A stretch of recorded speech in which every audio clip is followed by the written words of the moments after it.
All right, hello everybody. This is Short Stack Modeler. This is Kerry coming at you. We have to be a little bit quiet because Tammy's sleeping in the other room.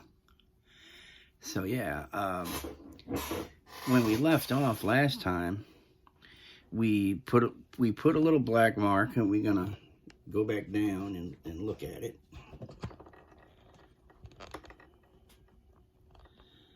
All right, we put a little black marks here and here and around some other various places, because that's going to show wear. It's going to show metal wearing down.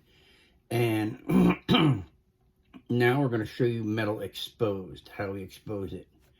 Now, I've gotten this. This is polishing powder from Ushi van der Rossen. Yeah, something like that. Everybody calls him Ushi. He's from Germany. But he's got some good stuff over there. Just go Ushi. I think it's Ushi.com. Yes, UshiVDR.com. And chrome, metal polishing powder, chrome type. Okay. And you unscrew this, and I'm going to show you how it's done. I don't know if anybody else does it this way, but this is a G-tip. It's not a Q-tip. This is a Q-tip. This is a G-tip. It's a smaller, pointier, and the cotton is wound a lot tighter. Now what you do is you roll it around here a little bit, get it all up in there, and see, now I got a good bit on it. Now knock some off, so that we just have a liberal amount of this powder on here. Now we cap this back up in case we knock it over, we don't spill it. And then we just rub it on the area exposed, and you go back and forth, rub a good bit on there, and you rub a good bit on here.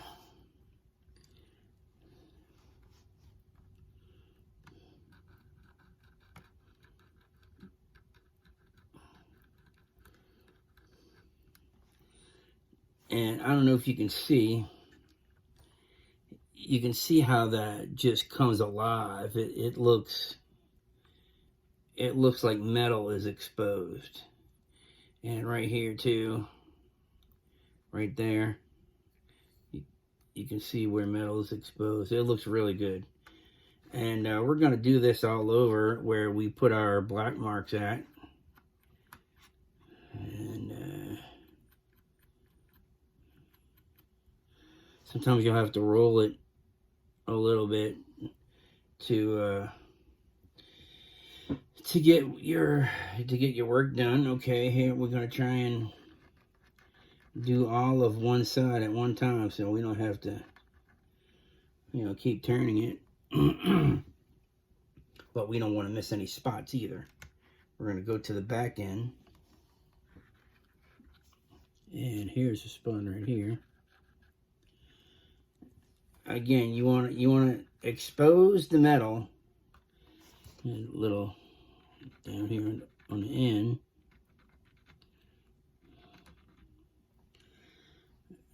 Okay, that's looking good. Now we're on this side, and we're going to expose a little metal right here.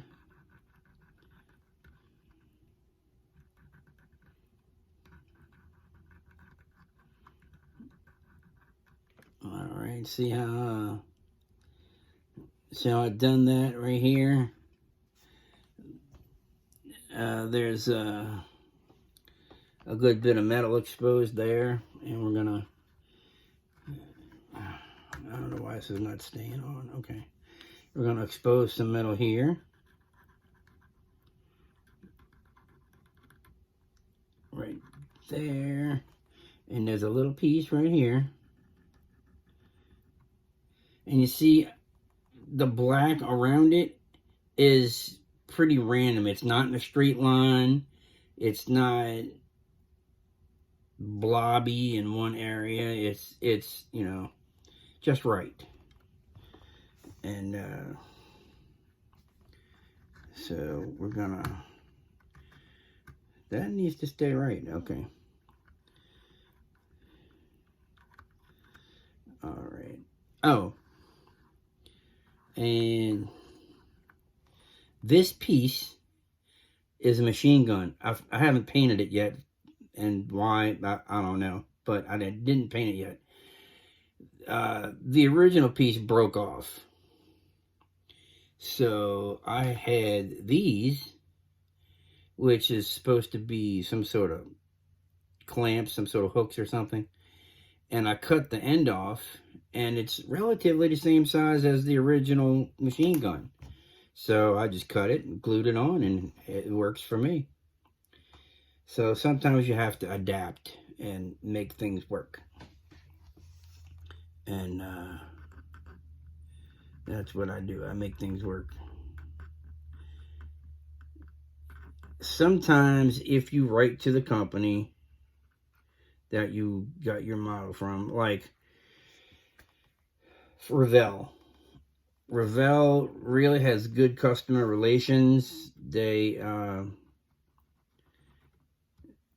if you lose a part, you well, now, I mean, instead of writing to the company and getting all that, now you just go to their website, which is, I think, Revell.com, and there's a little, there's a place where you find parts, or get, I don't know, you just follow along the website, and it should tell you how to order parts. Anyway, you go through your directions. You give them the part. You give them the model number. It's like the serial number on the model box. You give them that. You give them the part number that you're looking for, and yeah, you give them the part number you're looking for. And that's pretty much it. Part number, the box number. Yeah, that's pretty much it. And then you give them your address, phone number, and all that kind of stuff. And they send it to you. They used to send it for free. I forgot how they do it now. You may just have to pay for shipping and handling. You may have to pay for the part now. I don't remember how it is, but I try not to mess with that too much because it takes too long. It takes too long of a return. You know, you may not get it for 3 weeks, 4 weeks, and I don't like to wait that long. So if I can make the part, I will. Sometimes it's too hard, too tedious. And oh, and if you're in model groups on Facebook, then you're really in luck, because then if you talk to people, get to know people, and you're really friendly with people, if you ask nice, a lot of these guys might have this in spare parts. You know, they may have what you're looking for in spare parts. So you ask them, is there anybody who has, oh, I don't know, part number 10 on the German tank model kit? And they'll say, wait, let me check my stash, and I'll get back with you. And if you instant message them, personal message them, they will instant message and personal message you and let you know if they have that part or not. And a lot of times you're in luck because they will have it. And a lot of times they just send it to you for free, you know, just to be friendly. And that's a good thing, that has a good camaraderie between you and the other model builders. And it's a really good thing. It's a really good thing that you have that rapport with other modelers. And of course, we once we get some weathering done, we're going to put the parts on. We have the pry bar, crowbar here. And we have this wooden box of, I don't know what it is. And I showed you in a previous episode how to do that. We had the machine gun, which I painted and weathered a little bit. Yeah. And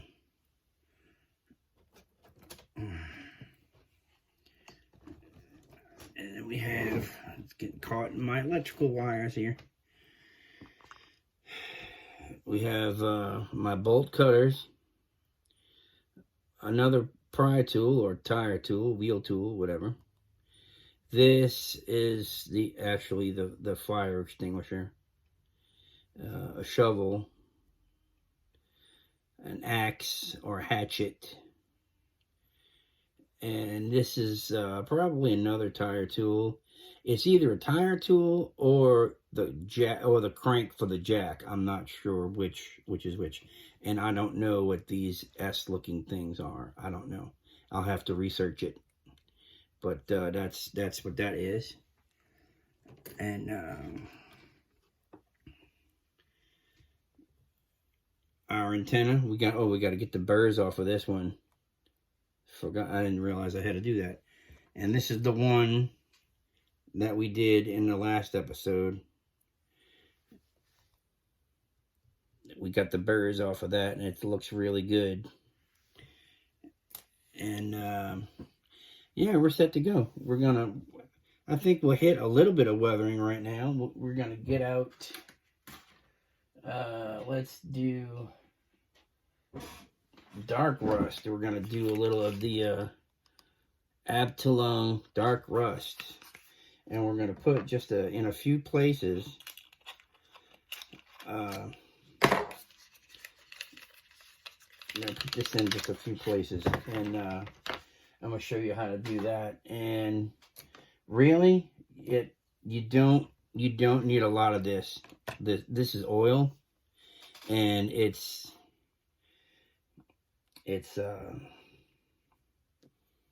goes a little bit, goes a long way. Look, see, look, I dipped just a little bit in there, and now I'm gonna put a little dot right here, and put a little dot like right here, and maybe a little dot right here, and put a little dot right here, put a little dot right here, and right here, and a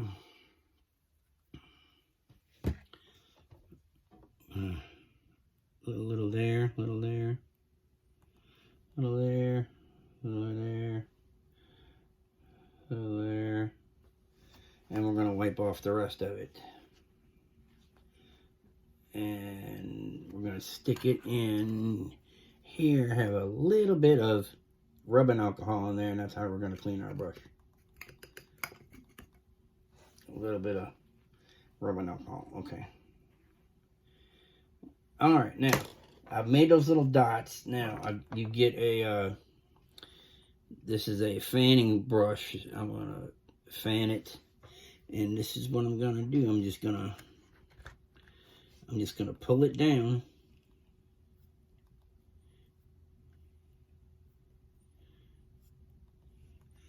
And right here again, just gonna pull it down.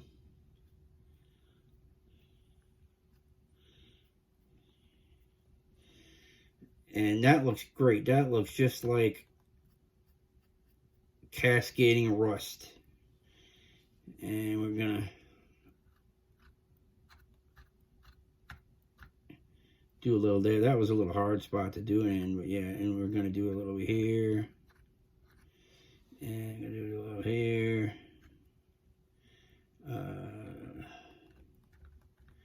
Do a little there, do a little blotchy there. A little blotchy. A little blotchy there. A little blotchy there. All right. And if you don't like how it is, oh, forgot to do this one. I'm gonna drag this one down.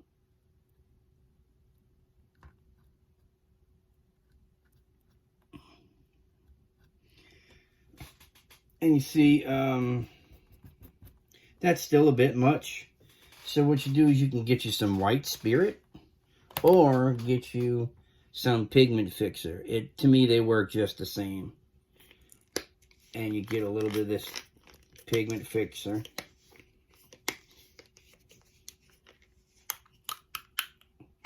And dip a little bit in there. And then you see it kind of removes a good bit of it. I don't know if you see that there, but I removed a good bit of it there. And it's too bulky right here, so you remove a little bit right there.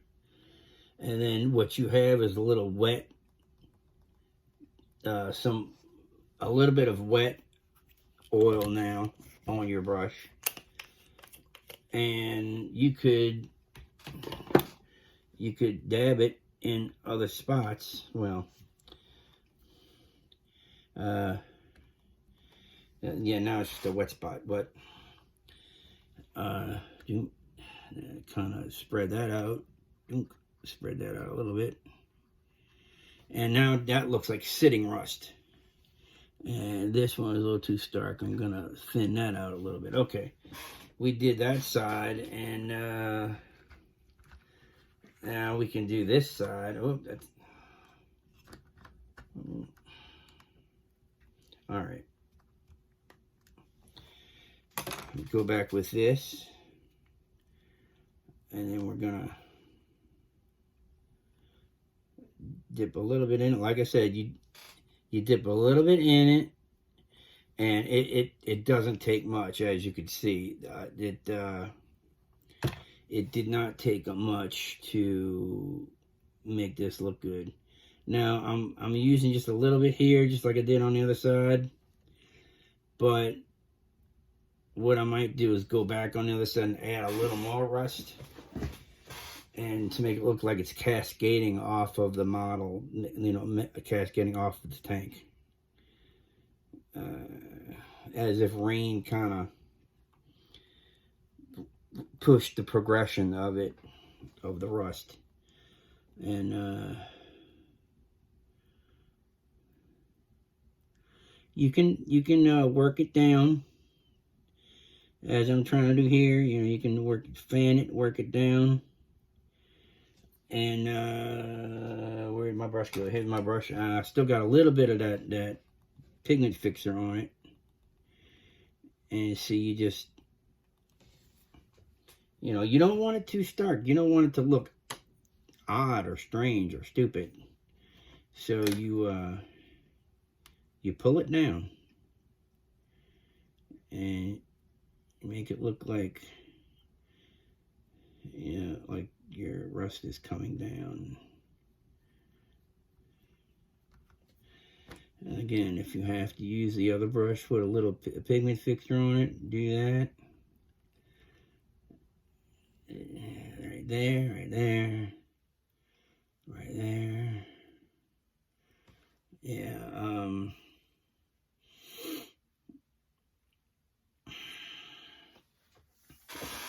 okay, I'm gonna dab a little bit more of this, because I've just been using a little bit, and put a little bit here, and we're gonna go a little bit here again, and a little bit here, and maybe a little bit here. Okay. Now we're gonna fan that down with our brush that's got the pigment fixer on it. And I'm doing these at the same time, like that. And oh, I like that look. And just fanning it down. And I don't know if you can see, but that looks really good, how I fan that out like that. All right. And we're going to do this one. And yeah, that one looks good too. All right. And what I'm going to do is I'm going to do that all around the tank. You know, put a little dots here, a little dot there, dot,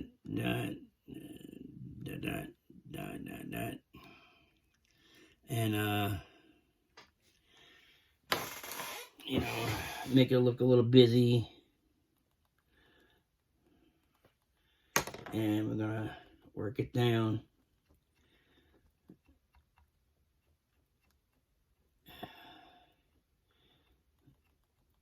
Sometimes you can work it up, but you gotta be careful what you're doing. All right, I think that's gonna be all for now. So this is Short Stack Modeler saying, see you next time. We'll do some more weathering. And until next time, build you something cool.